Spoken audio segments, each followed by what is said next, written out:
led by Yumna and Jija, the ArtMantram team. Of special mention, and I'm sure over these days you will get a better understanding of Drishyam. Of special mention is our project Drishyam, ArtMantram's Art Village vision. Drishyam is planned to be a living ecosystem where artists, craftsmen, musicians, thinkers, and communities come together, where tradition is not frozen but evolving, and where creativity is not consumed but shared and sustained.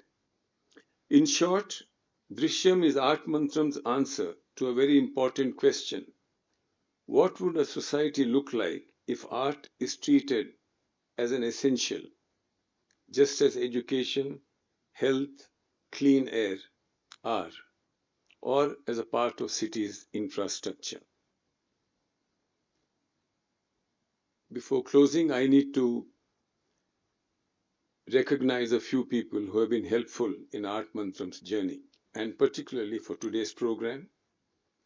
Another belief that I have is if you assign to a woman the role of leadership, she does it better than any man.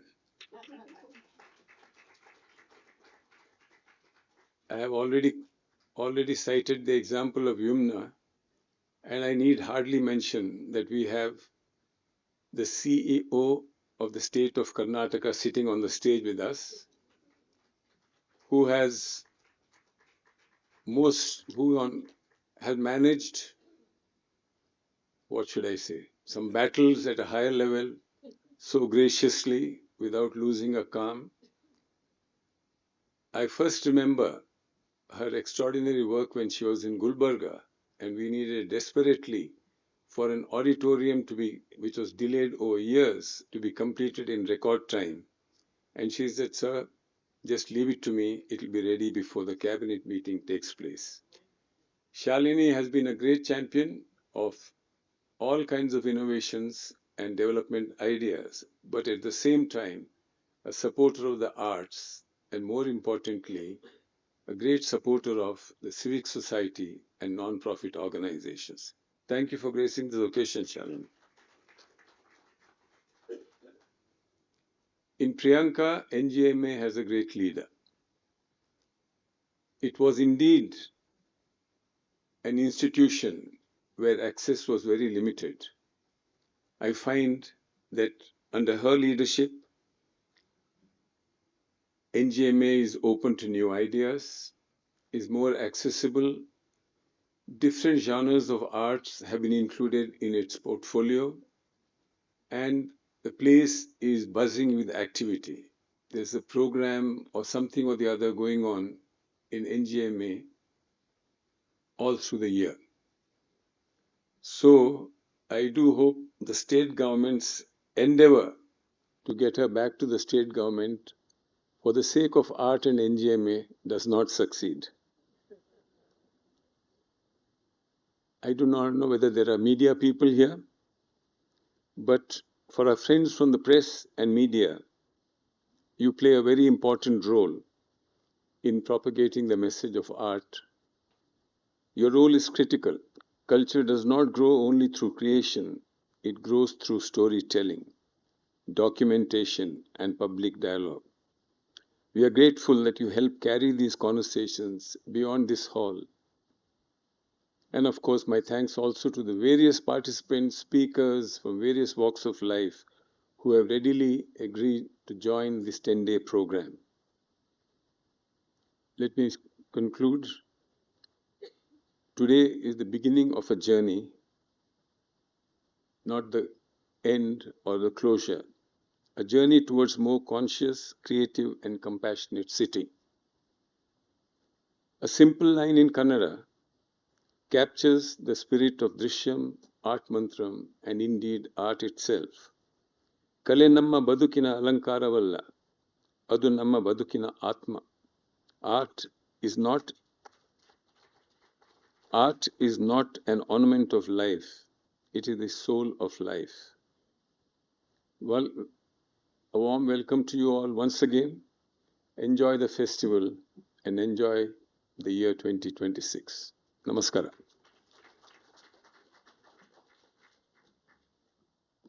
Thank you so much, sir, for your beautiful words and for grounding this festival in purpose, values, and long term vision.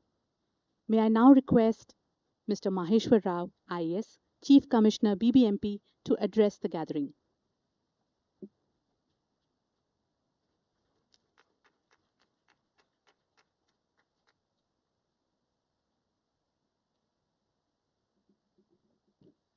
Good morning to all of you.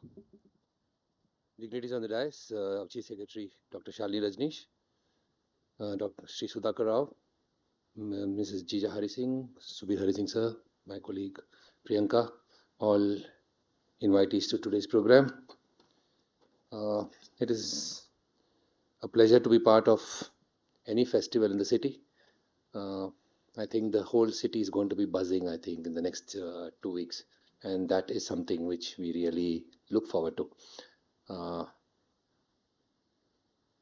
I think this season of the winter season is something where in whole of South India, everywhere, culture, art, music, I think just really takes off. And hopefully, from Sankranti towards till at least the Republic Day, we should be having events across the city which will both be good for art lovers, bring the city in focus, and also promote a greater appreciation of the finer things in life, maybe I could say, or it would be the finer sensibilities of people also can be um, brought forth. What we would like to do from the GBS side, of course, is that promote how is it that we can promote public spaces? How do we promote people to come to public spaces and have and art would be a natural expression or outcome of it. We have a few locations where people have made, these are really beautiful squares, maybe circles.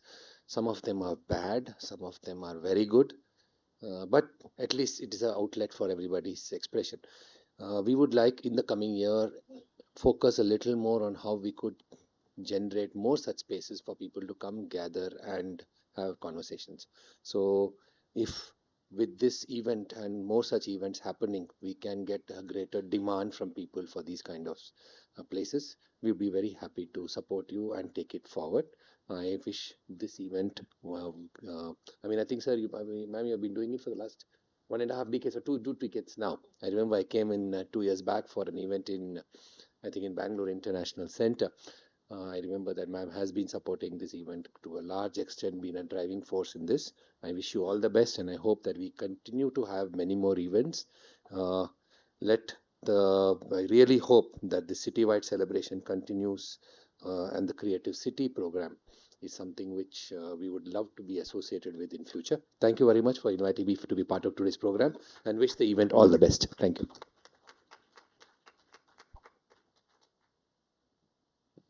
Thank you, sir, for reinforcing the role of culture and citizen led dialogue in shaping humane and inclusive cities. Thank you, everyone, and now we'll call everybody else. Before we move into the seminar dialogues that will shape today's conversations, we are delighted to mark the formal commencement of a very special parallel journey, the International Art Symposium and Residency, unfolding alongside this festival. Residencies are where time slows down, where artists listen deeply to place, people, memory, and material. They are laboratories of trust, exchange, and shared making.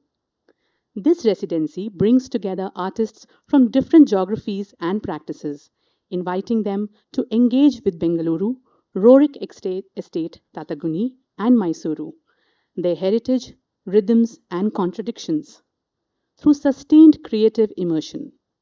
This program has been made possible through the essential and generous support of Viva Money, whose belief in cultural process, not just cultural outcome, has enabled this international collaboration. It is my pleasure to invite Mr. George Donchenko, Managing Director, Viva Money, to please join us on stage. May I also request Mrs. Yana Donchenko, whose personal commitment to the arts and to this residency has played a meaningful role in Viva Money support to join us as well. I also request Mr. Vishal from the Viva Money team to please join us on stage. We thank you for recognizing that art, like enterprise, thrives when nurtured with patience, openness, and vision. May I now invite the participating artists of the International Art Symposium and Residency to please come forward as we acknowledge and welcome them into this collective journey. Alexandra Mankovskia, I'm so sorry. Tatiana Svetkina, Anna Glatkova, Carmen Krisai, Ramesh Terdal, Wajid Sajid.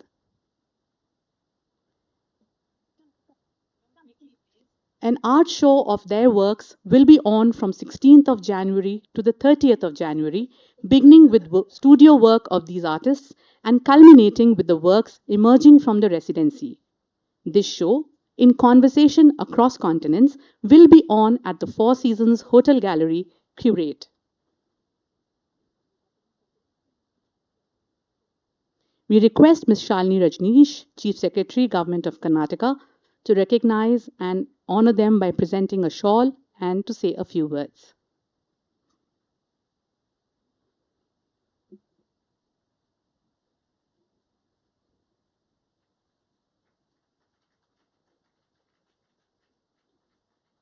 Ma'am, a few words by you. Yes. May I request the ArtMantram core team to kindly come up on stage as we take a moment for a group photograph with our dignitaries and visiting artists, please.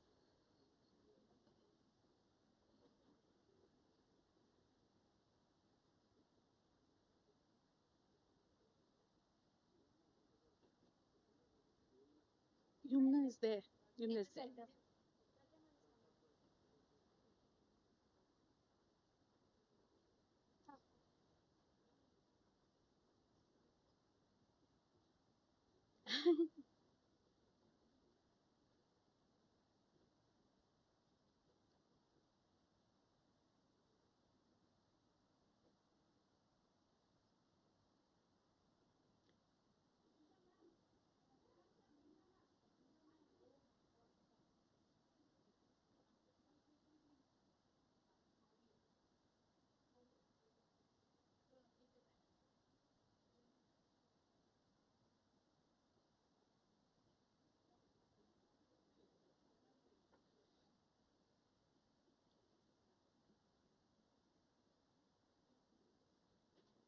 Ooh, careful.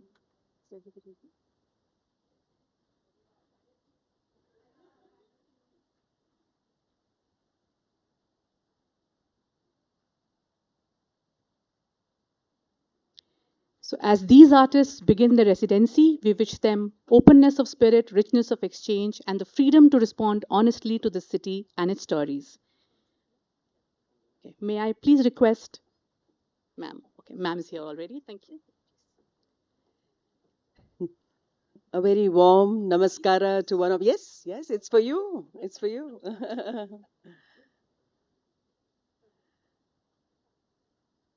I think we should give a very big hand to our artists, national, international, who are all here. So, ma'am, please sit, please sit. I won't take long though, but so all our respected guests on the dais, off the dais, I'm really honored to be here, to be part of this program, and celebrate the new year as well as Sankranti with a great sense of joy, with art, culture, which connects to our soul and really makes it divine. So, thank you for making it so divine, so soulful, and so inclusive. And it is always a pleasure to have art and creativity as part of any field of life because it enriches you, it satisfies you, it brings out the best in you. Talking of our creative city, Bangalore, we all are very proud of the fact that we are the IT capital, we were the garden city, and we are becoming back to the garden city status. We are the startup capital and so on. But at the same time, the city has a very vibrant history, and that is slowly uh, being discovered by the people who have the luxury of weekends, and they are making use of many opportunities that are being given by tourism department, culture department, and places like NGMA, Rorick Estate, etc., and many NGOs who are involved in it. You are well familiar with Mr. Arun, who is leading our heritage walks across different parts of the city. We all keep crisscrossing the city in the buzz of that either metro or the vehicles, and we forget in that noise the beauty part of it in the city. But now we just have to take a breath, slow down our movement to appreciate what is around us and to make it better. I have some very beautiful examples in the city which I have been directly or indirectly part of. Mr. Naresh is here. Our stormwater drains, which used to stink and used to really be very, very odd sights in the city, have today become beautiful, colorful public spaces. And we had a walk the other day with a lot of citizens. Similarly, we have Chitrakala Parishad organized the Chitra Sante for the artists who are displaying their artworks on the weekends, and many of the other public places we are having lots of activities where we really think of some recreation and then rejuvenation of the soul, so that we are back to a productive next week. I feel that, as Maheshwar has already mentioned, we should make every part of the city also a cultural city, reflecting the creativity that we already have. I don't really have to borrow it from somewhere. We have lots and lots of creative people. All that is required is facilitation by the government agencies and the NGOs and the other people who are actively working in this field. And why we can't make every part of our city, whether it's a junction or it's a roadside, it's a bridge, side walls, etc., or a basement side walls, a reflection of what our people are, uh, to the extent they are creative.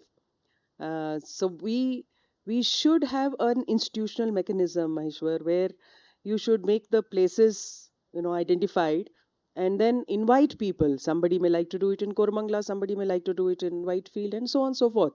So that will have more inclusivity, more participation from the people, and it doesn't cost much. But then uh, it's better to have a beautiful scenery or a beautiful art depiction rather than an eyesore of garbage. So I'm sure when a corner of the city is painted beautifully with some scenic message, people will think twice while throwing a garbage bag over there and dump it. So there are certain messages that we need to give to our fellow people, that health, wellness, then pollution free environment, what is our role in environment. I remember ArtMantram had associated with us when we had Khelo India, and they captured the sporting spirit of Bengaluru and people who had come, delegates, 7,500 delegates who had come from all over the country. So in every field of life, art can capture it and keep it prolonged and sustained for times to go. So, as we all know, that one piece of art or one picture is worth 1,000 words. So let's reduce the words and let's get into the world of art and delight ourselves and others in this as long as we can all contribute. And I'm very sure that Bangalore, with efforts of all of us, will get a better tag of a creative and a beautiful and a very very um, artistically uh, vibrant city. And let us say that Maheshwar said it's January and it's full of activities. The whole world is shivering, but Bangalore is blooming. Let Bangalore bloom the whole year. Thank you. Ma'am, thank you so much. What you've said is very, very relevant. Ma'am, as you are Chief Rectory, can we please put in forward before you a request that the Urban Arts Commission be reinstituted so that we can do this in a systematic way with full support. Thank you. Thank you, ma'am. May I please request the ArtMantram team now to please come and honor our dignitaries, please. We also have some lovely mementos from NGMA.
We'll just Start with this. yeah, no, I think what we'll do is we'll just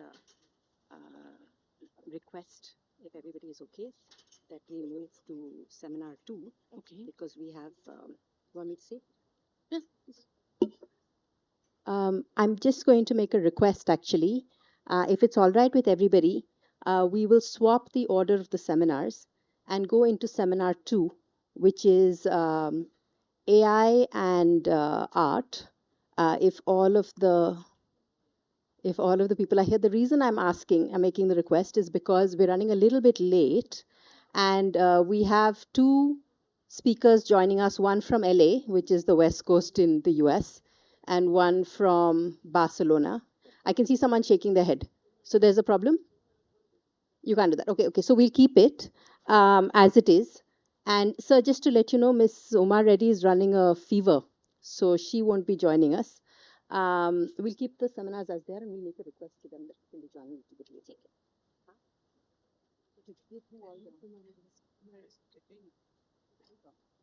Just say that you don't have to introduction. Just say that she's unready.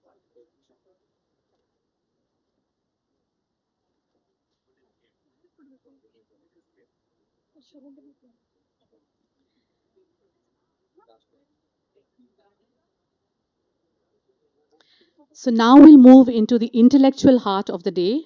3 curated conversations exploring how art engages with heritage, technology, well-being, and urban features. Each seminar is designed not as a monologue, but as a dialogue between disciplines, generations, and perspectives. We start with legacy and imagination, reclaiming the cultural commons. This session explores how heritage is not merely preserved, but lived, reimagined, and reclaimed by citizens and practitioners. May I please invite Ashwin Mahesh and the speakers to take the stage as I introduce them. Uday Kumar PL walks between stone and story, past and future, a Bengaluru based heritage conservationist and honorary director of the Bengaluru Inscriptions 3D Digital Conservation Project at the Mythic Society. He leads a remarkable citizen movement to awaken over 1,500 ancient inscriptions, some nearly 2 millennia old, using epigraphy, technology, and public participation. Mr. Uday Kumar PL. Then Gayatri Shetty. Ma'am Gayatri Shetty? Yeah. Gayatri Shetty listens to cities before she draws them. As the guiding spirit of GNA Associates, she believes architecture must breathe with the land, with history, and with human life. Her passion lies in creating spaces that are ethical, enduring, and deeply humane, where sustainability is instinct, not ornament. Her work reminds us that true design is not about dominance over space, but dialogue with it. Uma Reddy is a first generation entrepreneur, and unfortunately, she's ill and will not be joining us. Priya Chetty Rajgopal stands at the meeting point of inheritance and imagination. As a cultural practitioner and curator, her work is rooted in smriti, memory, yet animated by contemporary thought. She believes heritage is not a relic to be preserved under glass, but a living parampara, renewed through dialogue, scholarship, and public engagement. Jyoti Gupta, a scholar who listens deeply to the many voices of time, a historian and academic, her work is anchored in Shastra and inquiry, yet guided by empathy and discernment. She approaches heritage as Jivasmiti, living memory, where art, history, and society continually inform one another. Mr. Ashwin Mahesh works at the confluence of city and citizen, policy and participation. A thinker and practitioner of urban governance, he believes cities are sanghs, collective living systems shaped by trust, transparency, and shared responsibility. Rooted in data, yet guided by democratic spirit, his work reimagines urban futures where technology serves people and governance listens before it acts. Ladies and gentlemen, I present to you the panel. Thank you.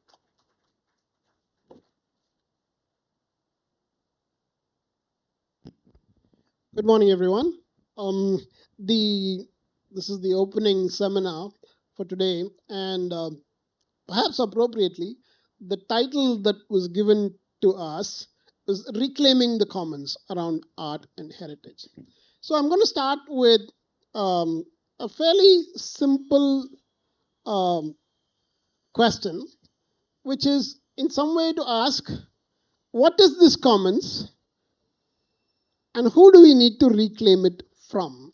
Right? I mean, because if you're going to say that we're having a discussion about reclaiming the commons, it's fair to say, have we lost it? Do we have a shared understanding of what the commons is? If we ask many people, will they all give us roughly similar answers as to what this commons is? Is our imagination of what we cherish somewhat similar? Is it meant to be similar? Is it meant to be diverse? And it's okay if it is diverse, but we cherish it nonetheless, even if we can't identify with all of it. Each of you is interested in these questions in different ways. So the way I'm going to do it is I've got about 7 or 8 questions. We don't have to go through all of them. We'll see where we go with the conversation. But I'm going to put this out in a somewhat provocative way.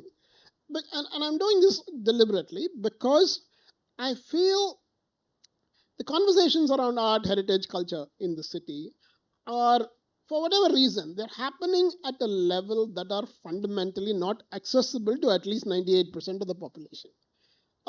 They participate in some street festivals.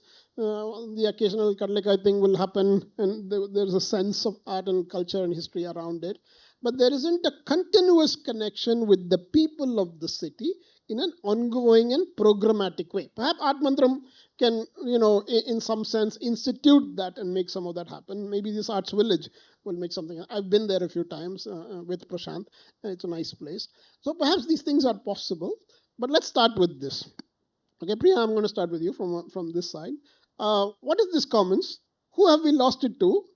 And why have we lost it to them? Thanks. I'm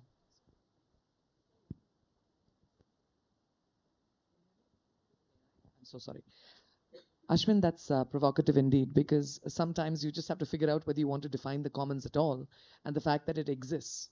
Um, you know, if you look at how we approach public spaces or some things that we co-own, everywhere in the world, we know that unless the public and the government are involved in a slightly more systematic manner, you are going to see a destruction of that very quickly.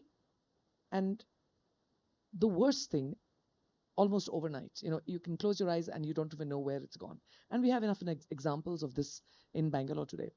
Look at, Ashwin, I will take up what is most probably relevant to me, which is like Cubbon Park. Cubbon Park is something which is so central and so beloved to Bangalore. But the commons, being what it is, publicly owned, publicly sort of maintained, is almost fiercely fought by the people who come in and visit, and people, some of them who don't even know what Cubbon Park is about or have not visited, because for them it's a concept, it's a part of the city's soul. Logging into that, I think, is really going to be the important issue in terms of creating a larger market, a larger demographic. And it sounds very commercial, but unless you do that, you're not going to create a buy-in that's important enough. Okay, I'm going to keep this conversational so that it's useful. Do you think of the commons as physical? Are we thinking spaces when we think commons, or is there more to it? I think there's more to it. For us, I think what's easier to understand and relate to is the physicality of the commons.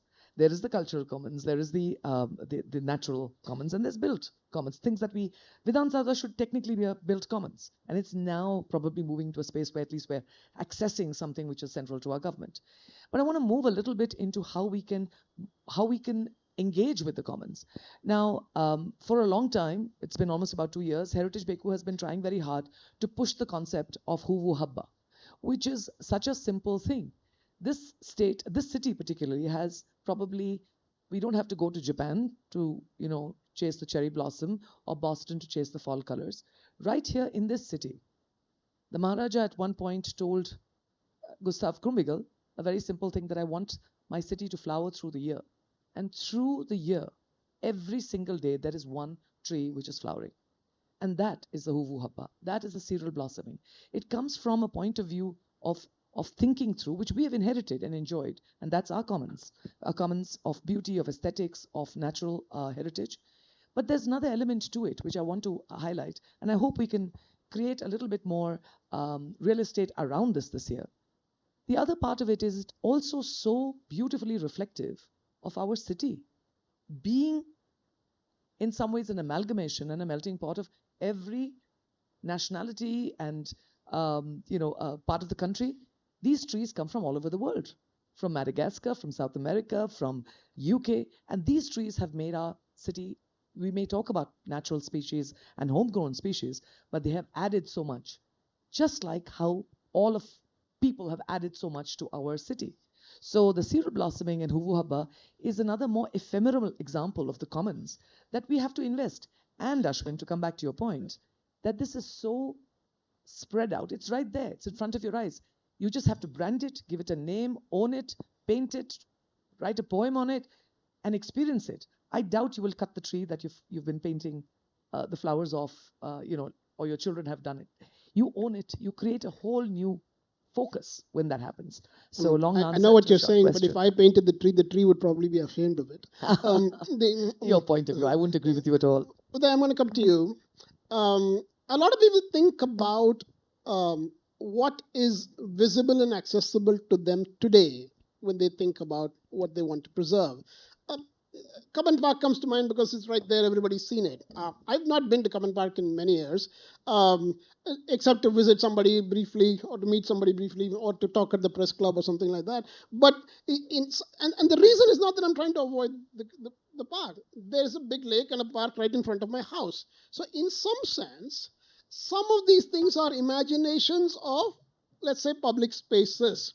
And common park is a visible and large public space. But you could have more large visible and public spaces.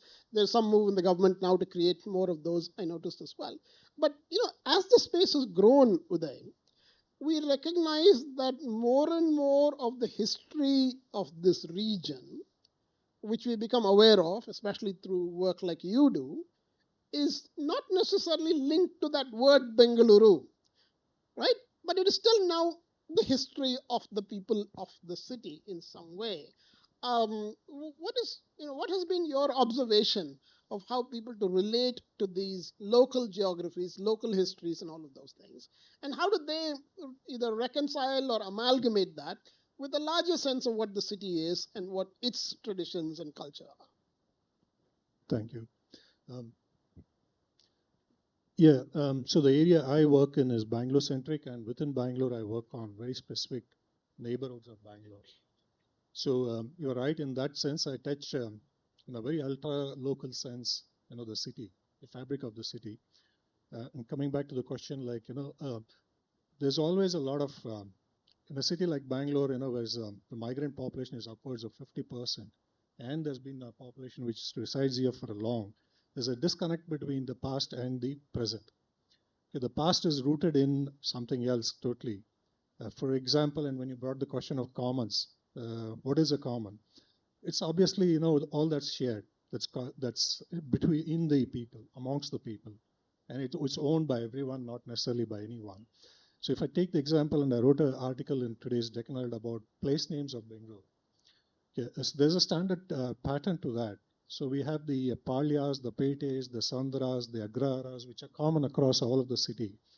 Now, but the better known places are the Nagars and the phases and the layouts and all of that, right? So typically people are hiding their own places of residence. For example, someone living in a Palya would be hesitant to say, I'm from a Palya. They would rather, or someone living in a Mangla, for example, let's say Indiranagar or Binnamangla in Indiranagar. Someone would say, would be happier to say I'm from Indiranagar, not so much from Binnamangla. But there's a fascinating story behind it. Once you understand what a Mangala or Agrara was, it's a yesteryear IIT or IISc or IIM. It's a completely self-contained institution of educational institution there. So if you are in an Agrara, you're going back to an educational institution which spans centuries or millenniums. I would rather say I'm come from Binnamangala rather than I'm from Indiranagara. And I understand what a Binnamangala actually stands for and represents, right? So yes, I agree. When you make this happen, when you share this knowledge with local people, how do they come to reconcile with that? Is they become extremely proud of it. I'll take an example of Hebbal. Hebbal is now surrounded by RT Nagar, Dollars Colony, Sanjay Nagar, and all of that. But the village of Hebbal itself inside is almost like a lower income neighborhood.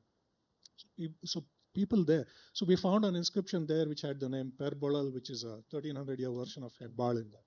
So when I said how Perbolal has become Hebbal, Perbolal, Pebbal, Hebbal, the pa is morphed to her and so on. We were talking about this in front of a hero stone there, and a lady who was 9 months pregnant and due any day. She lived across the street in a house right across the hero stone. She said, "Sir, I had no idea that my place was so ancient and it was so famous and all of that."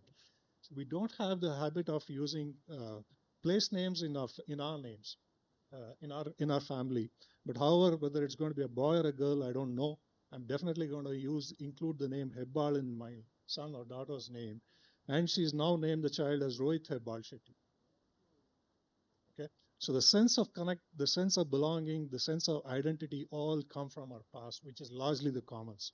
It's extremely important for us to be aware of it and to recognize it, to acknowledge it, and to kind of celebrate it as well. Yeah. Own it. Absolutely. So Gayatri, I'm going to put you on the spot a little bit. If we have lost some of the past, it is to buildings and builders and architects, I suppose. So in some way, I do some projects on vernacular architecture, trying to see what historic traditions in architecture can be instituted in today's construction. And it strikes me, if I just randomly drop somebody in the middle of an urban form somewhere in India, it would be very hard for them to tell which town or city they are in. They all look roughly the same.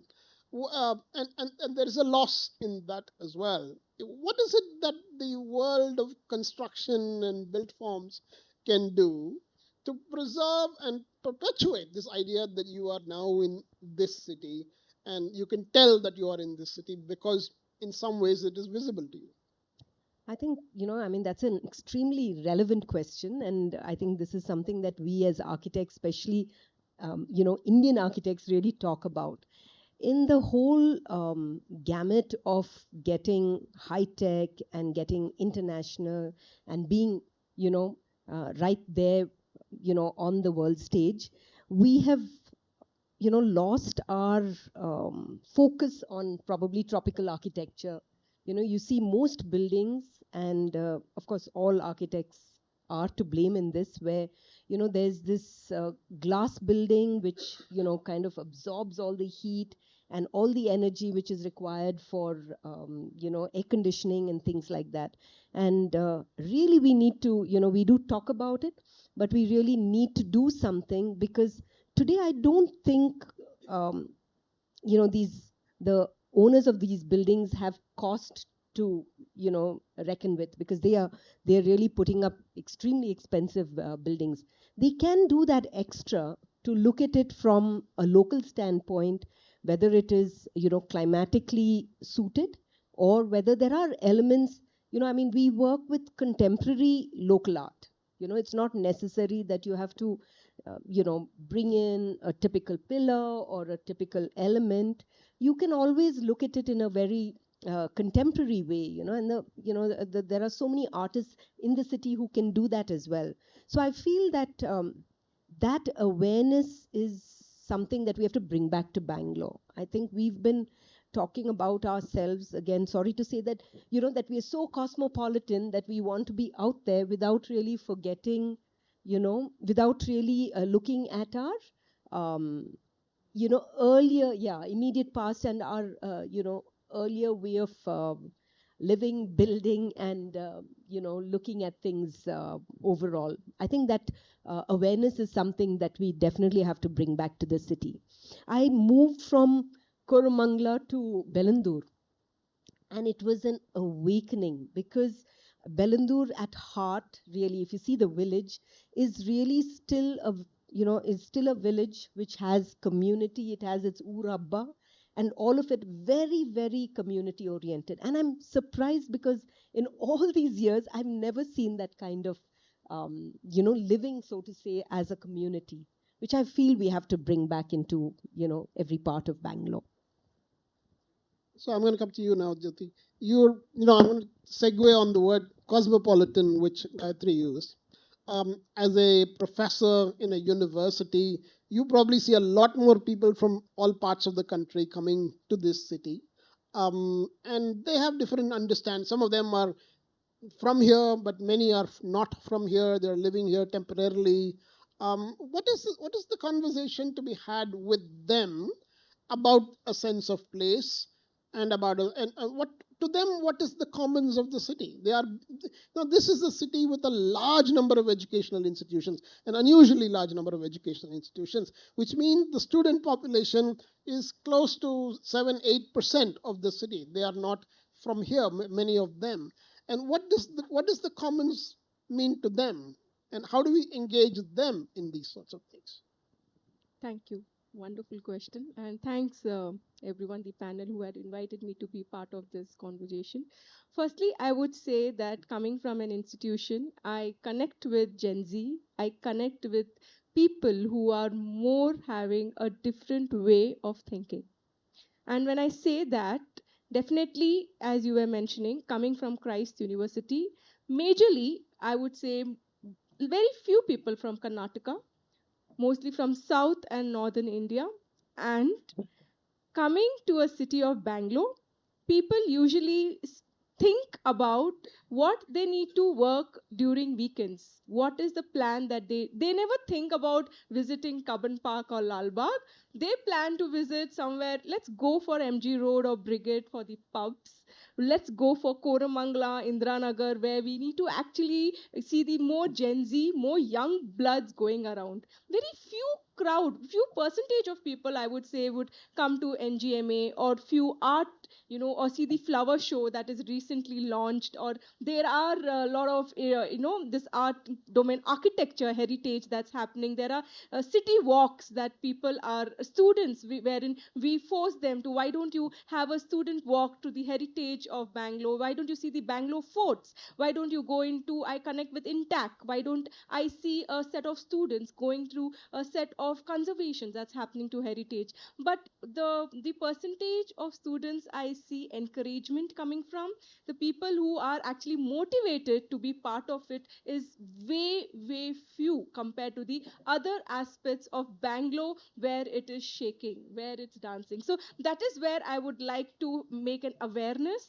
I would like to create that, yes, institution should have more of art and heritage. They should have a different domain. Today I had seen a lot of international people coming here and exploring about the art. So I would say, why don't we have a session wherein I encourage this kind of art and architecture? Definitely architecture, because end of the day art is going to be explored in architecture, why not? But how can we conserve it? Because our history, our panel has done a really rich heritage, and that rich heritage, we need to conserve it. We need to actually, over a tea we were having a conversation, why don't we actually encourage this kind of awareness around? Why do we only meet up and discuss? We need to actually have regular conservation, and not only to people like us wherein we are outspoken and we already speak, but we need to have younger crowds.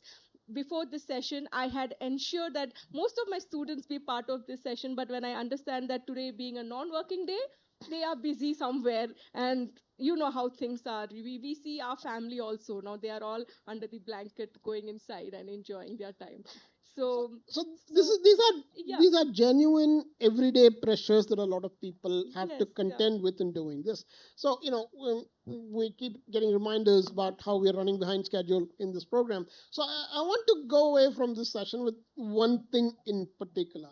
Can each of us think of one thing that they can sort of commit to doing during the coming year, which next year, if we regather over here, we will say we did reclaim the commons to some extent, and we didn't look to other people to do that, but we did it ourselves, and here's what we did. Can we, in some sense, I I think that would be a nice sort of go away from the first session. I know there are challenges in government in making some of these things happen, and I know there is a need to rally more people to make participate in these things. I'll take responsibility for that. I sort of try to nudge more of the sarkar, and I'll try to get more people in neighborhoods involved, especially through the neighborhoods projects that we are now doing around the city. We'll do that, and we'll figure out how to make history and art and part of that and create these proximity centers for history and art as well. So I'm going to now invite each of you to say what you can do similarly. Okay, we go in the same order. Priya, you first on the spot. Yeah, hi. So I have a very simple philosophy that you cannot love what you do not know. You cannot save what you do not love. I think my commitment is to look at the knowing, hope for the loving, and work hard on the saving. So that would come from one thing, and I'm coming back to points that we've all made: the knowing, the loving, the saving. But it comes to addressing a larger market. And I'm going to be probably not very inappropriate by saying, I think we just need to make heritage a lot more sexy. That's it. We've got to figure out how to get people to come in and say, oh, wow, when they say heritage or art. And I think when that happens, it becomes aspirational. And we're not a bunch of, by the way, I'm the only fuddy duddy here, but I'm just saying, oh, fuddy duddy say, oh, karna chahiye, we should do. And, we come with the wagging finger. Nobody cares. If it's sexy, I'll be there. Okay.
Road was damaged. If I could make you smell it, it would stink. All the sewage was stinking and so on and so forth. So I said, this is perfect.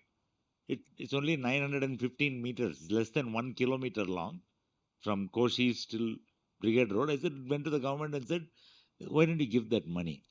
It fits your, and everybody agreed. Sometimes confluence of politics, power, and I remember Mr. KJ George was the minister. He also approved it. The Chief Minister, Mr. Siddaramaiah, said, yes, let's do it in the last term. Everybody bought it for some, because it was a good thing. And one major advantage I have as an architect, I can show you what it looked like. And without AI, I can show you what it's going to look like. And AI now will give you 5 options, but I would say looks like all I do with politicians and don't show drawings, don't show nothing. I'll say it looks like this. Give me 10 crores, I'll make it look like that. And they understand it instantly.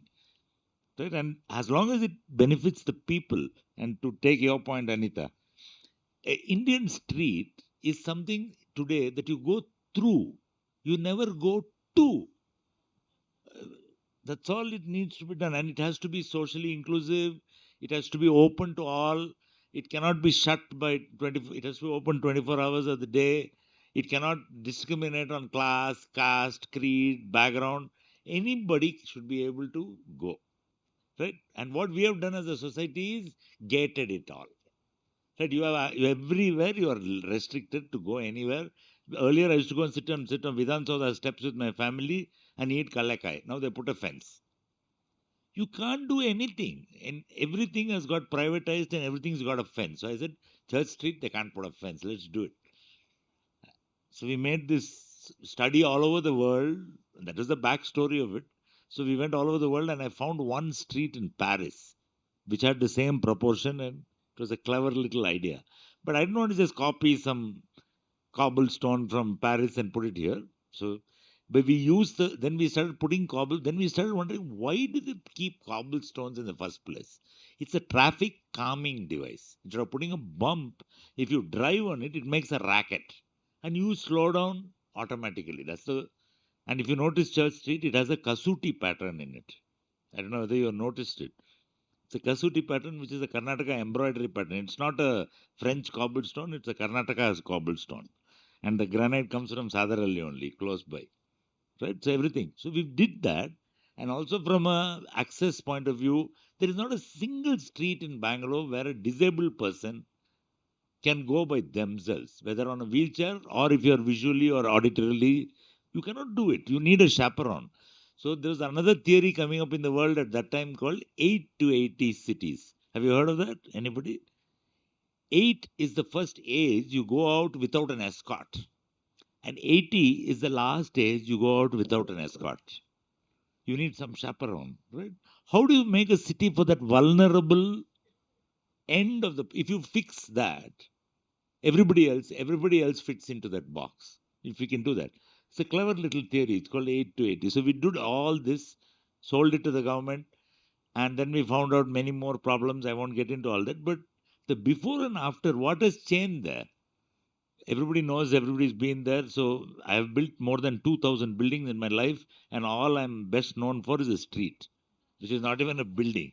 And 80% of it is below the ground. Have you noticed when it rains, it clears in 5 minutes? So the city today has been reduced to pipes. It has been reduced to infrastructure. It has been reduced to FSI. How much can you build? People have forgotten there's something called culture. You cannot add culture. We actively plan it out in the city today. You cannot add it back. You have to. So, and Church Street now has become the preferred hangout now today for the demographic of 15 to 25. And now there are 80 bars and restaurants. It's gone up. And now you notice that it's become a large open air mall. And the final part of that story was about 5 years ago. I went to inspect in the morning. Okay. And I made friends with everyone. Okay. The Paura Karmika to the richest guy on the street. I'll go talk to everybody. Community has to be part of it. Otherwise, it won't work. And the Paura Karmikas at 10 o'clock in the morning are sitting on the steps there and putting on pan bida. And then I asked that Zubaida lady, I said, what is this man? How we don't really clean the street or what? And she said something. She said, Illa sir, kelsa alla agogide. All of you understand Kannada, no? Kelsa agide. Yaru illu kachadane hakodilla. So just by design and social, psychological, it's the same paradox between a bus stand and an airport. Both are public transport infrastructure. Why you don't throw garbage in an airport? Why you throw garbage in a bus stand? It's the same logic of Church Street. Why don't you throw garbage in a metro station? Why do you throw garbage just outside? So if you, the moral of the story is, if you Keep it clean. make a great environment, people, it will become self-maintaining. But also there's fear that you'll be thrown out of the airport and the metro station. In the bus stop, nobody's going to throw you out. I agree. Yeah. So I'm going to jump in now with a question for Anita. Anita, I'm going to, ask you about your passion, which is kalamkari. How do you think that the understanding of natural Yeah. materials, colors from the earth, sustainable processes, how do you think it informs, our conscious and ecological needs in a city? You've taken the last for the first, Yeah. but Because we thought okay. it flowed very well Yeah, from the yeah, street design. sure. We're talking about art today, and again, it's kind of a revival process that I went through. Let me begin by admitting that I love art. Tried music all my life. I think he has left. I wish I could try flute. I love flute. But the fact is that I went when weavers were committing suicide to one part of Andhra, the only part of this country where people were practicing, patronized at one time 500 years ago by Krishna Deva Raya, and history ends there. Subsequently, yes, Kamala Devi Chattopadhyay stepped in, and thanks to her, there's some amount of what we talk about as today's hand painted kalamkari. Skip to development, and somebody this morning said, we recognize what you're wearing. I said, I hope you recognize the name Dwaraka first. Sorry about that. Secondly, the authenticity of what I'm wearing. Thirdly, the relevance and the meaning of what I'm wearing. And most importantly, that it was a rejuvenation, a reinvigoration of an entire society of people who were hounded and committing suicide, the Venkatgiri weavers. These artists were male dominated centers. There was no women participation whatsoever. Dalits were not part of this process, and it was in dire poverty. And therefore, the whole movement that we started about Kalamkari was to first revive the artist, the artisan. And as many people would ask me, how did you find an artist in that woman who's holding a kalam? I said, no, we just answered her hungry stomach. We just said we went there and we said, all of you who want to walk the mile with us, let's start walking together. We called in some of the artists who would teach them, and we skilled people, which was part of the process. And today it's become so deep. In fact, a group of them have left to Jaipur to teach a group of French people coming in. And they're on their own now. They are 10 artists who were not even recognized. So that is the flow. But the tragedy is, I would like to first say the positivity of the whole thing is the authenticity of the art form that we try to revive, the ecological awareness that we created, the importance of bringing the concepts of dyes and natural dyes back into the fore, into this. And when we started doing that, it got exciting. We started searching the forests, we went into the neighborhoods, we started to recognize there were very few people who really knew what was in the neighborhood. In this process, we also found the medicinal plants and the grandma's wisdom. All that came together. But getting back to the art form, we found a number of colors. We started working on it. Today in Chikbalapur region where we run a program, we grow indigo. We got indigo farmers. We try to do our own indigo. So we know we got authentic indigo and not stamped indigo from somewhere. So this has been part of the ecological awareness, but that we have stopped using things. It's a sustainable model. We use things that should be mostly, let me not say we are 100% there, but yes, they can be recycled, recirculated, all the words that are very modern and today in need of being answered. But the whole thing was to tap the artist in the heart. And the woman who was completely subjugated and subdued has blossomed with the art form. I'm wearing something that's been done by bamboo sticks and drawn upon by charcoal sticks and has been painted with those sticks and no kalam. Kalam means that. Kalam doesn't mean pen. And today, sorry to say, kalam means something else. It even means screen printing. That's what it means today. It even means China. So, but if you go back to the roots and talk about real revival, sustenance, and eco-friendly awareness and tie it up to the city. Without the city, the artists couldn't have survived.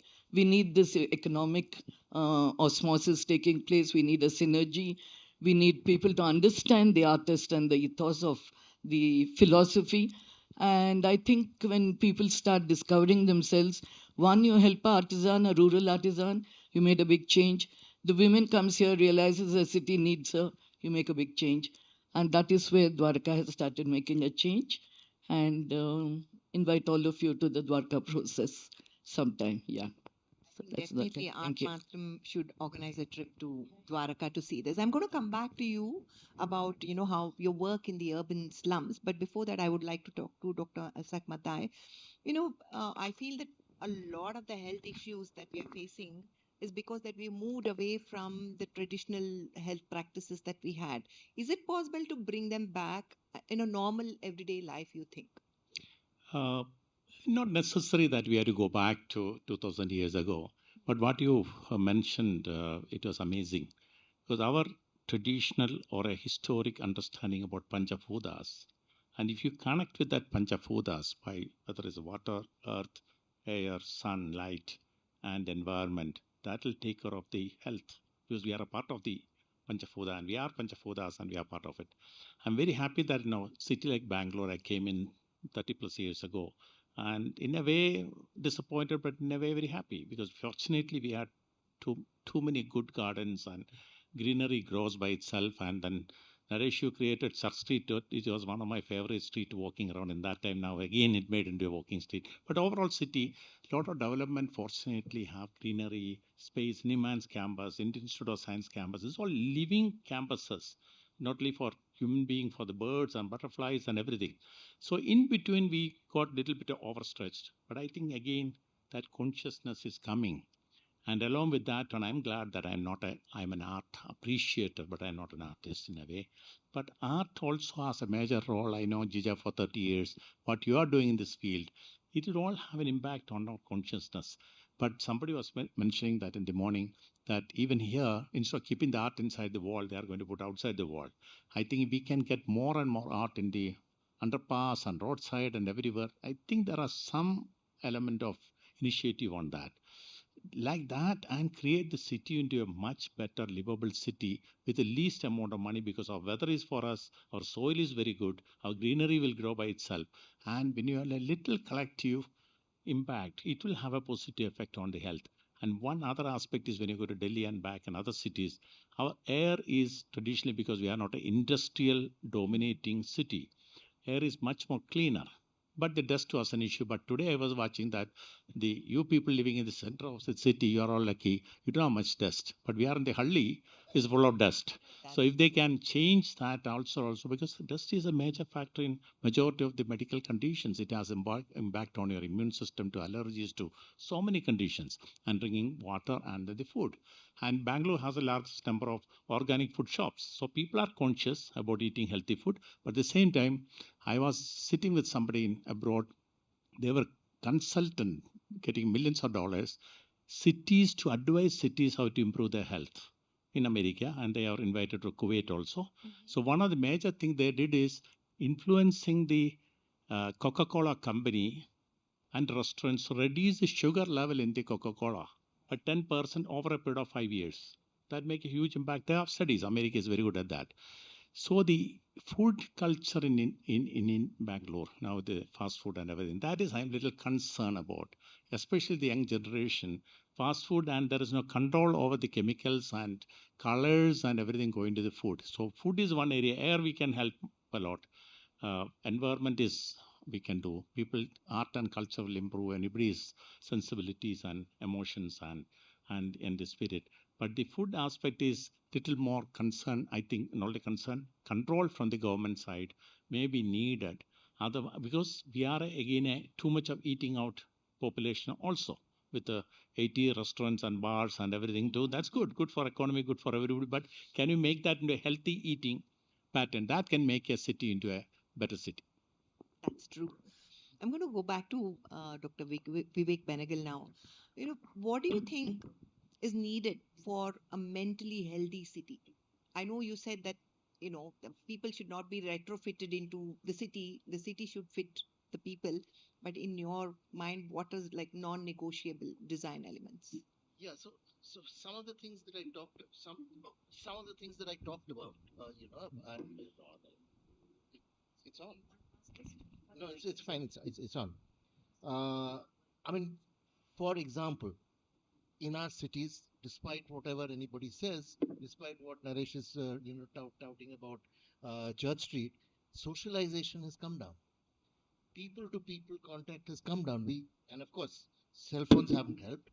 But the more people you put in a square inch, the less they talk to each other, the less they communicate with each other. What has actually disappeared in our lives, and this is something that we see in our clinics. When you sit in a clinic and you see more people who come who are very, very brittle, a small little thing sends somebody off to slash their wrists or break the TV, or start drinking alcohol or take drugs. Why is this happening? And one of the things that is also happening along with all these other things, and which is probably significant to this gathering, is the disappearance of wonder and awe. You know, that has disappeared. Our experiences have become curated. Our experiences have been limited by Facebook algorithms, apart from everything else. And cities tend to do this. And how do we reclaim wonder and awe? And art, theater, all these things are wonderful things to actually do that. I mean, art, artisanship, etc. All in its entire thing. Going into nature recreates or rekindles your feeling of awe.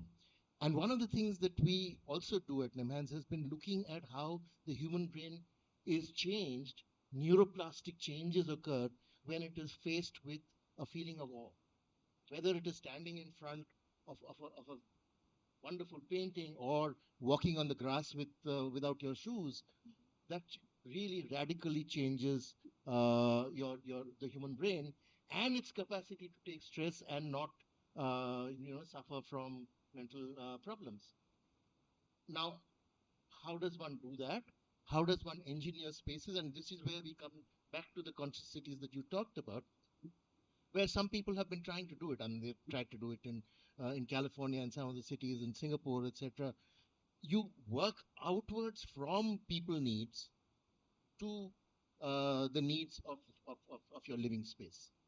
Whereas traditionally it's been the other way around. There are places you come in and stay. It doesn't matter. You just fit in. And that has unfortunately made all the change to a human brain, which evolutionarily has grown over millions of years and is not suited to the changes that occur in decadal time.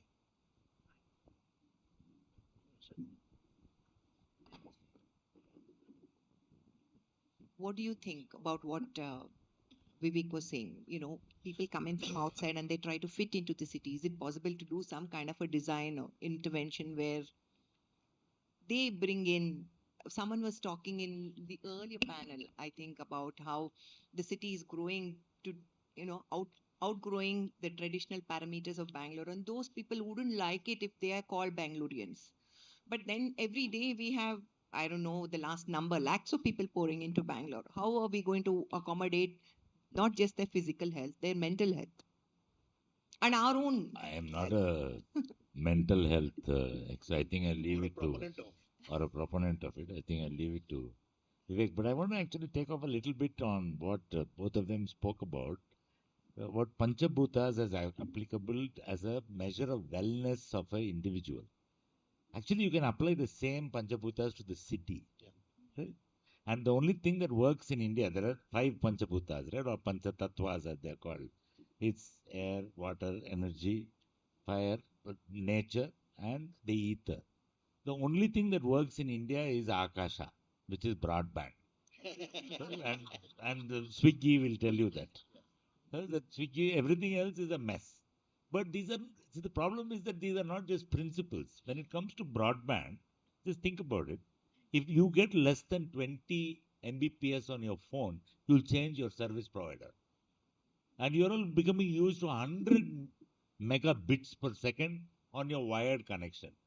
I mean, that translates to if you want to illegally download a film, it takes about 3 minutes. Right? So look at the speed.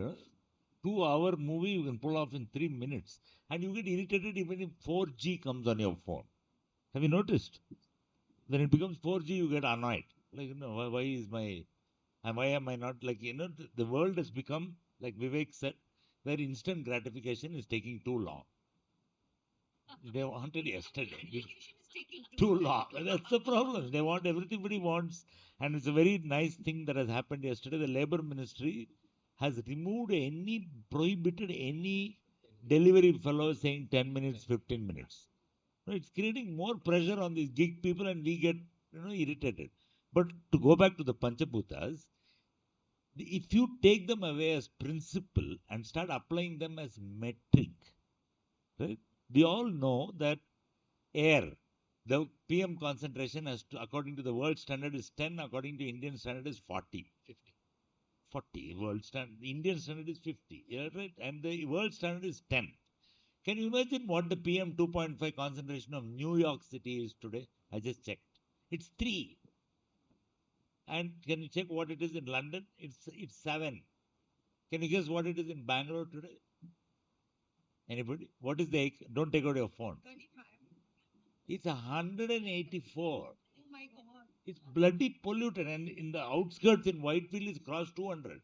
Of course, there is something called the AQI index, which is there, and the maximum on that scale is 400. Delhi is at 900. They're writing a new scale now for Delhi. It's gone beyond all. What does this mean? You're going to get respiratory illnesses. Because of that, you're going to get, there will be psychological and psychiatric implications. For everything so if you take water, the city needs per person, according to Indian standards, 135 liters per person per day is the standard. What do you think Bangalore gets? Still not bad, actually, considering everything. We get about 62 liters, half that. So if you take, say, again, take each of these metrics, like energy. How many times is the power going off in your house every day, even with all the advances? At least 2-3 times, minimum every single day. So unless we put metrics on the Panchabhutas, saying any project being taken up in the city or anything to do with the city, does it violate the air quality metric? Does it violate the water supply metric? So these are simple ways to control planning, right? Energy, are we able to get 24/7 power for not just rich people? In Bangalore is a city of gated enclaves. Yeah. The poorest people, the funny, and Anita will know this very well, the poor in Bangalore pay 10 times what you pay for water. Do you know that? And very few people know this. There's a deliberate way to confuse you in water. Why is that? How does that work out? Why Because would it's they pay illegal. more? Because they don't give them legal connections. They pay 10 times as much. People don't realize that, okay, I saw some water bottle here, but now everybody's become sensitive and they keep only glasses. But, it's always a paradox to me. Water flows into a dam in cusecks. Does anybody know what that means? Cubic feet per second or cubic meter per second. It is stored in the dam in what is called TMC feet. Do anybody knows what that means? It's 1,000 million cubic feet, right? And then it is released from the dam in millions of liters. Imagine it's the same water, and you're describing only one metric, volume. How they confuse you? Cusecks, TMC feet. Nobody knows what that means.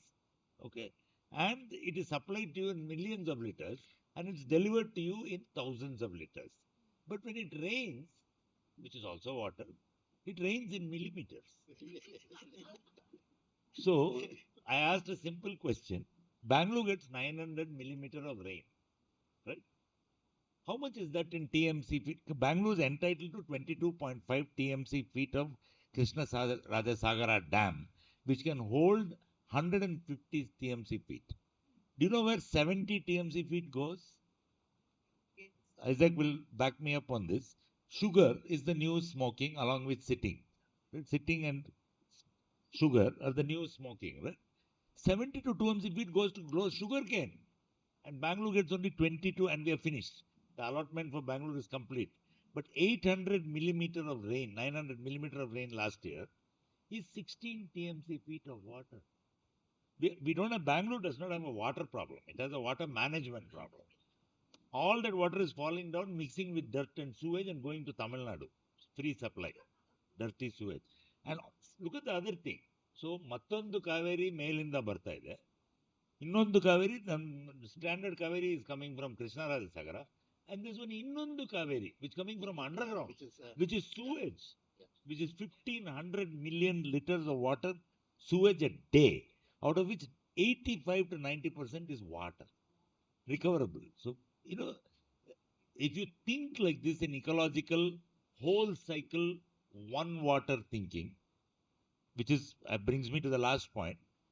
This is the background research I did for the K100 drain. I don't know how many of you have seen the Rajakalve, which flows past Double Road and goes to Belandur. All of you have noticed the two things. The Gayatri is not here, Shetty. She lives right on. Belandur Lake hasn't caught fire. It used to come on the New York Times 2 years ago. Right? It's the only news item from Bangalore which made it to the front page. It hasn't caught fire. There's an island on which birds have started nesting. The entire sewage of the K100 was 135 million liters of dirty water every day, has reduced to 3. That's it. 3 to 5 million liters is still there. That also will go in another few months. Can you imagine what is such a simple thing we have recovered? When we did the project, you should go and see it. Our Madam CS who was here earlier, she was behind the earlier Vandita ji also, and Shalini both are supporting. It's a 11-kilometer long brand new garden for Bangalore. You can walk inside it because it rains only 60 days a year in Bangalore. 360 days, school children. You can walk inside a drain all the way from Double Road all the way to Belandur, Kormangala and all. Happily you can walk inside. No other traffic. Simple things to do using a water metric. Similarly, why can't we do something about the air we breathe? Similarly, why can't we do something about the energy we consume, etc. No, and if we fix all these panchabhutas, both at a, and then our bhuta will automatically become okay. Good water. That's all. That is what I call, Bangalore is obsessed with Vastu right now. Yeah. Any building you touch means Vastu. And Vastu property now is 20%. And if you don't have Vastu, your property value goes down by, it's become a social problem. The only Vastu is, ask me, is great air, good light, super vegetables, great chicken, whatever you eat, without hormones. And, that's all you need. And then the culture and the art becomes, you cannot have culture on a hungry stomach. You have culture it has to be, rest of life has to be good to enjoy art and culture. Okay.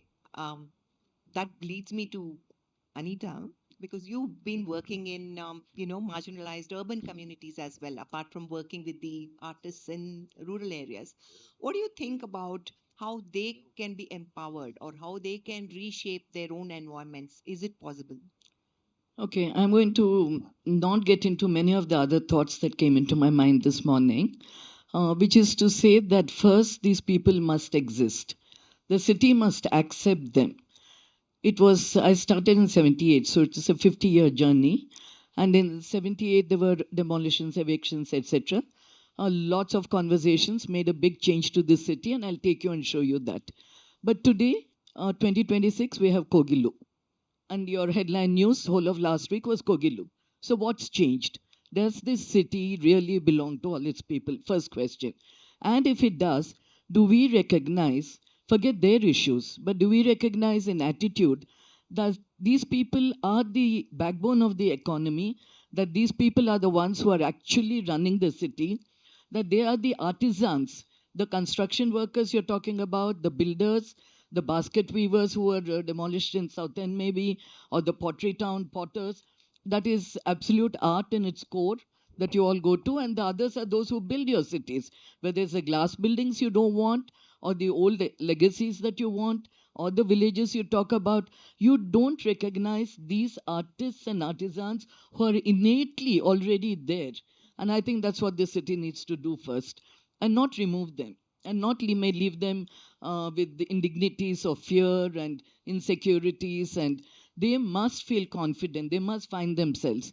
Having said this, and having, I think, successfully even indented the national policy on housing where people participate to make designs of their own layouts, and believe you me, in an acre you'll have 100 families.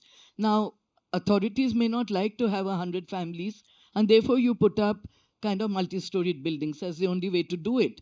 But you leave the people to do, and they have brought in, instead of 100 families, 400 families in a well laid out layout by going upward themselves, adding to the economy and the income generation, their own family's wealth, and changing education and health. So that's the first thing to point out to the artisans and the people. Now, coming actually to this very exciting subject here on the panel about Panchabhutas, the minute it was mentioned, my mind went straight into two of the models that we've been doing for the last 20, 25 years. And here, most humbly, I'd like to take into account not a billionaire, and I don't even think a millionaire, but a man who was willing to leave all his wealth from a village boy to an industrialist. His name was Dwarknath Reddy. He's no longer there. To a trust called DRRT, which has catered to the city's poor. And the exciting part of this catering, and this gentleman happened to be my father. He is no longer there. But what did the city do with that wealth? The city created platforms, one called Drishya, not the city, sorry, we all created for the city a platform called Drishya, and it's nice, it matches Drishyam now. Drishya was done 20 years ago, and it was a school for the children from the urban slums. The model followed was hub and spoke. I talk about it because the children grew up in those community centers that we built up in the communities where we could take this. Where do you practice art form in a place that's as congested as not being able to sit there? That my first conference hall was the graveyard opposite the slum. So I bring you an observation to the graveyards also. But that is where we started. That's where I started. Learned a lot, beautiful space. But having said that, I think Drishya has brought in, and they are my teachers today. This platform brought in everything we talked about Panchabhutas. Bring it into the education at the age you need to. Don't try to crisis fight your cities. Look ahead. You're talking about future, you're talking about legacy. You talk about heritage, and then we do the same mistakes over and over again, trying to clean up a mess. Look at your children. The 8-year-olds, actually the born to the 8-year-olds, up to the 80. For the women, we have a platform called Cow. I'll be very quick in this. Cow is a symbol that can be liked or not liked today, but it is the circle of womanhood. So you have the young child born as a girl baby and all the stories, and you have the 80-year-old woman and the power of that lady. So we have a program there. But the Panchabhutas is where we brought in through our Jivanotsava, celebration of life. This Drik Jivanotsava platform has more than 5,000 to 7,000 children all over Andhra and Karnataka today who dance away their blues, who sing their songs, sing and write about their rights, their legacy, their history, their power, their struggle, and their winning. And these people today, the babies of the change, the globalized era, today they are the powers that speak, and I can go to sleep very peacefully. Jija made me live 15 days back, otherwise I would have been gone 15 days back. That's another story, but I'm here today to tell this story. So in Jivanotsav, we have taken Panchabhutas. And our thematic learning is Jiva Jala, water the lifeline, for a whole year. We have a school going at campus an hour from here, luckily not yet Bangalore. Please come and tell us how to stop it. It's going there, Bangalore. But we have a platform there where we're teaching through a formal system. We have slapped with corrupt formal systems, unfortunately. But beating it, we're still saying formal system needs 2 hours of teaching. Let's go our way. The nature walks, the mandalas, the meditation, the yoga, the sport, to breathe in the air, look at the leaves and the green. Children at the age of 4 to 9, as they are today, are brilliant. And I think when we sing and dance, and even yesterday, about the Panchabhutas, one of our big dramas we have done is called Panchabhuta. And yeah, it is, and we'll repeat it for you. It's water, and now Namma Bhumi Namma Rakshane is the topic that's going. And through song, dance, musical beats, jambe, tamte, folk dances, reviving rural, urban, all of it can happen. Let us all together also focus. I know you are, but I'd love to walk the mile with you. On that age group, that 10 years from today, if you're all sitting here, would have made the change we want to see.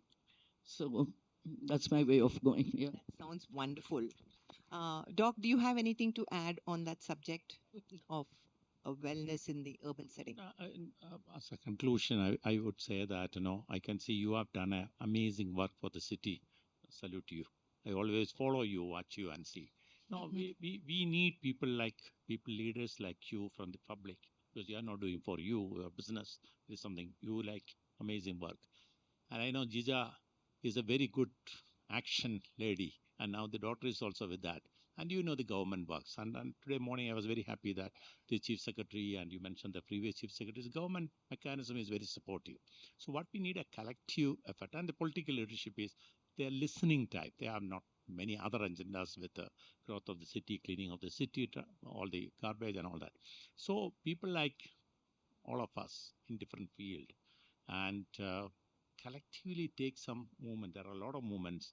That movements can come together, and you happy to hear that there are 75 billionaires. Ask them to put some money also and put it together. Not like government can do everything. I always say that public also should contribute. In my street, I spend 70,000 rupees a month to clean up the 1.5 kilometers of Sakya Road garbage cleaning. This is my contribution, because I cannot fight with the government and make everybody to do it. So all of us can do small things to make things happen. That way the city will be, and a little bit conscious about what's happening, a little policing. My hardly I do policing a little bit. So all that collective work, we can create Bangalore. Fortunately, all the things we cannot spoil this weather and air and all that is good for us. Make a great city, and let us welcome more people. Let us grow another 100 kilometers every side. That's okay.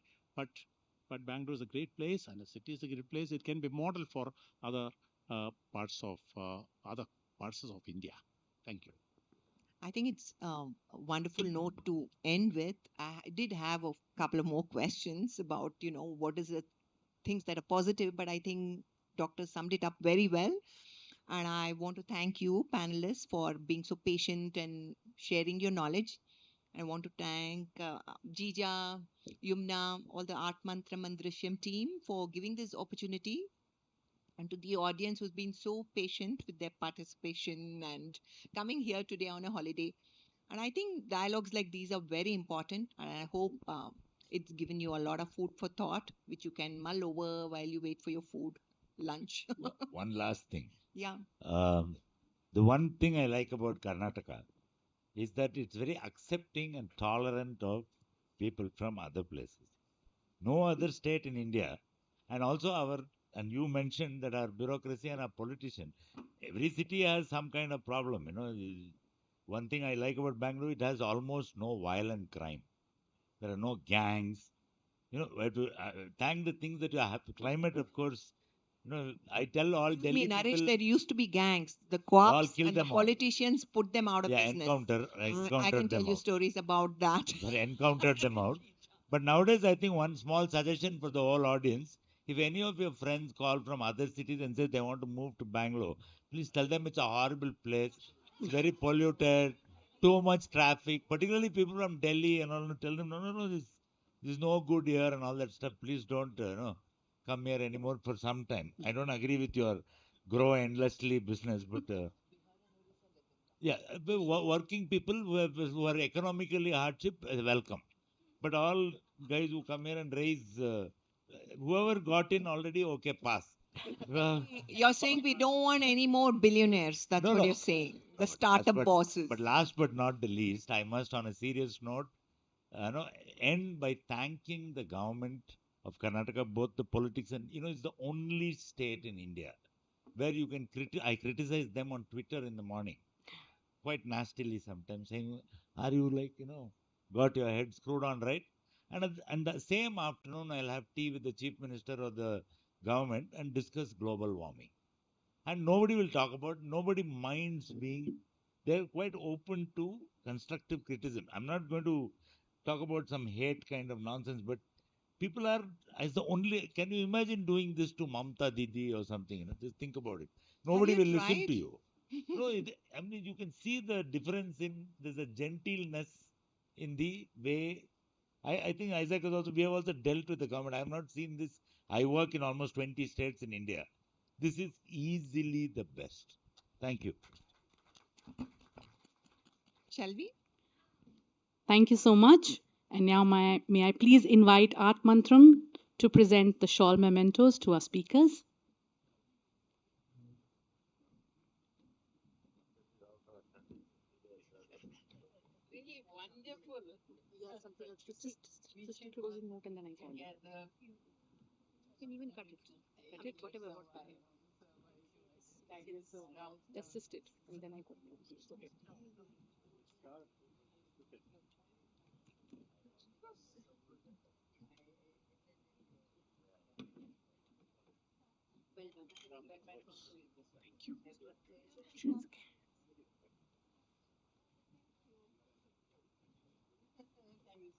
I have to come to Turkey, no? Yeah,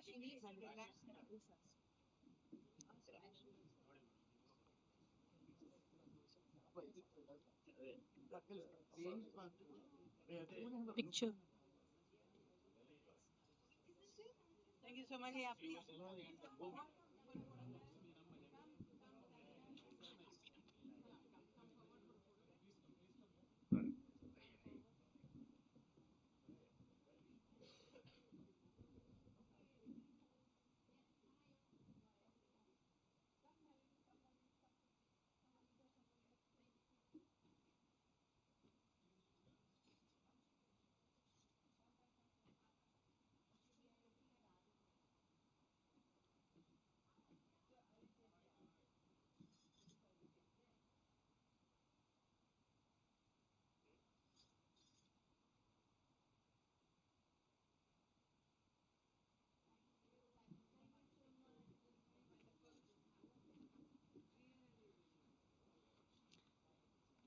Thank you so much, everyone.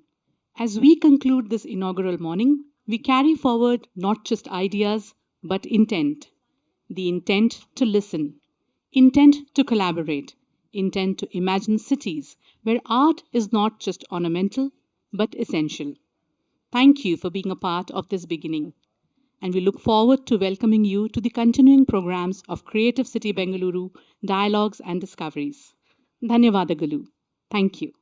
And now I invite the founding trustee and president of ArtMantram, Yumna Hari Singh, to propose a vote of thanks. Thank you, Tanya. So, ladies and gentlemen, as we bring this session to a close, it is my honor to offer a heartfelt vote of thanks on behalf of all of us. First and foremost, our sincere gratitude to the National Gallery of Modern Art, an institution that continues to nurture dialogue, reflection, and artistic excellence. We're deeply grateful to Priyanka Mary Francis, Director NGMA, for her gracious leadership, encouragement, and constant support.